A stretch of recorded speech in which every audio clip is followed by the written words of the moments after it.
found magazines in the trash can that men would throw out on the way home from their sales week. And I became addicted. So I was addicted for many years by the time I was 18. And I didn't think anybody knew. And I didn't know how to look at a woman any other way than with lust for her. And so I was immediately convicted. And it's kind of interesting, Sean. Why should I even care what some guy says 2,000 years ago?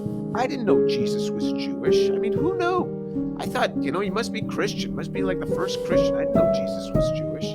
And I had no idea. And so, but it hit me. His words hit me. And it says, and you've committed adultery with her in your heart.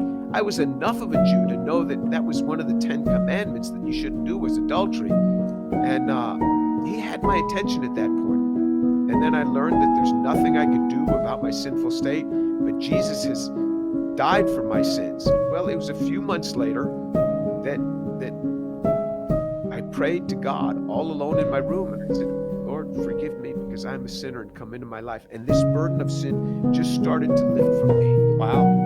And just off to my right, somebody was standing. In my room was standing Jesus. Not something I could see clearly with my eyes, but his presence was so overwhelming. I was on my knees. It went right down on my face. And just love poured out like I had never felt before. Love, kindness. There was zero fear. It wasn't like these things you see in the Bible where somebody sees an angel and they're terrified. No way. It was kindness, love. And I don't even know how long I was there. Just his presence was enough for me. The next thing I remember, I was standing up, wiping my eyes, and I had changed. I couldn't stop thinking about Jesus. I was dreaming about Jesus in my dreams. I was dreaming about telling people about Jesus. In my dreams, I was telling people about Jesus. I didn't tell anybody. I'm from New York City, a Jewish kid. What am I going to say?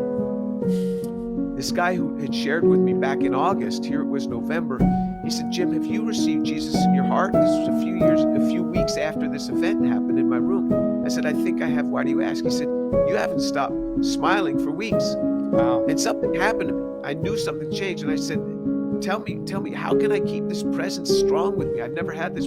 He said, if you read your Bible every day, you'll stay close to the Lord. If you don't, you won't. So for 45 years, I've read my Bible every day for 45 years. I start in Genesis chapter 1, verse 1. When I read through the end of Revelation chapter 22, I start again.